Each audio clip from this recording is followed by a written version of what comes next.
this class where I will give you the report on this question.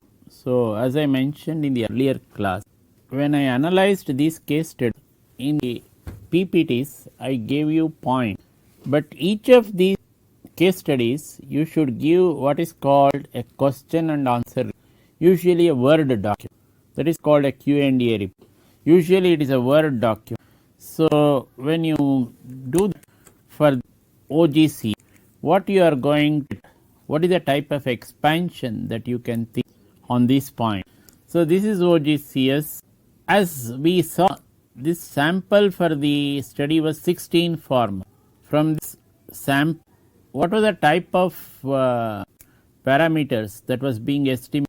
One was influence of training programs on yield, then optimal use of nitrogen fertilizer, phosphorus fertilizer, potassium fertilizer, sulfur fertilizers, then calcium fertilizer. Then the influence of technical advice. What is the type of influence the technical advice was having on this oilseeds product?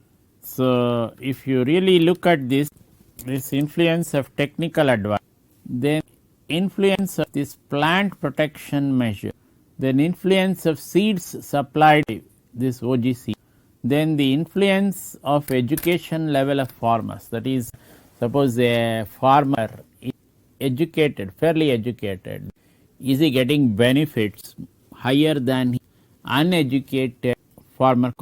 The first this thing which observation which was made was sample size 16 is not enough to estimate 10 parameters.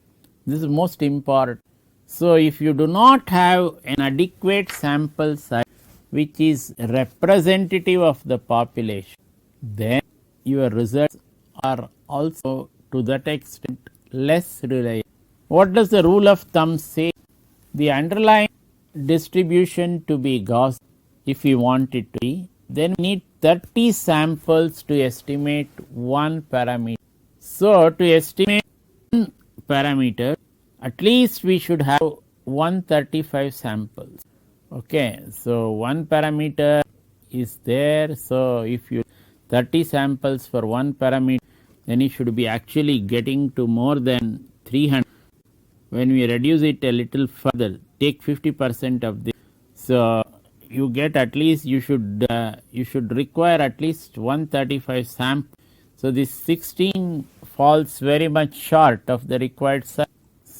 The second observation that was made was this CAFE had more than 1.5 lakh members in 1999. So, getting a higher sample size is not a problem. So, the type of answers that are coming in, okay, if you look, the estimated potential demand for oil by the industrial consumers was more than 5 lakh kgs per month. It is constituting 37.4% of the net oil consumption of Hubli Dharwad cities. You find these oil seeds production units concentrated in and around this region, that is the KOF unit. So, this hotel customers constituted 56%, sweet marts 18%, and this other retailer about 15%.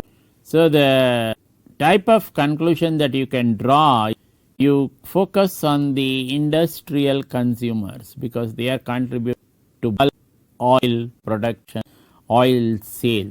Then development of processing plant for diversifying into other potential products derived from oil seeds. Don't just remain stagnant on oil seeds production only. It is of course your primary one. Look at what other potential products can be derived from oil seeds. Like look at your competitors. What are they trying to come out? You can also come out with this type of product. So, many of them are coming out with through this what do you call the last portions of this oil, they are coming up with what do you call lesser grade oil. So, for this lighting of lamps, things like that, which KOF is not doing presently. So, the result is other other players have come into this field and have made a mark. So, you get oils for lamps light from different brands, whether it is Deepam or some other brand, which KOF can also very easily do. It can also give them good market share without much effort. Then this OGCS should come up with better oil packaging facility, come up with good attractive pack, and it should not be difficult, because considering many of the packaging industries are located, well-known packaging industries are located in Bangalore only, in and around.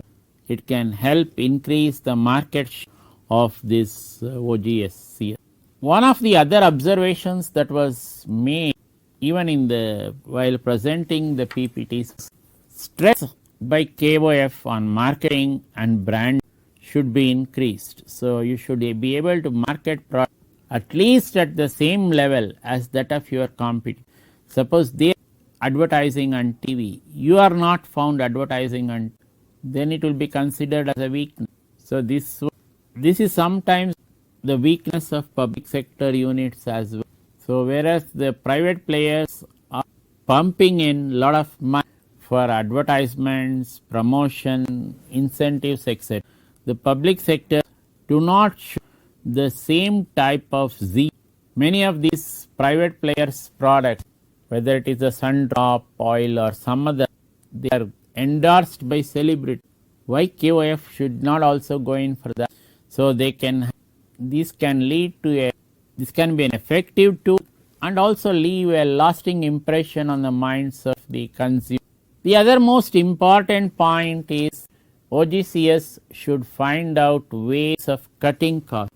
So now it is, if you are not able to cut costs in your operation, then naturally it is eating into your profits, which your competitors are doing. You must and should cut costs in operation. So cost cutting should be one of top priorities which this OGCS should give. Then one of the disturbing facts which came out from the case, this OGCS has stopped procuring oil seeds from farmers. They should never do such an mistake. That is because they are the medium of supply to the market from farmers.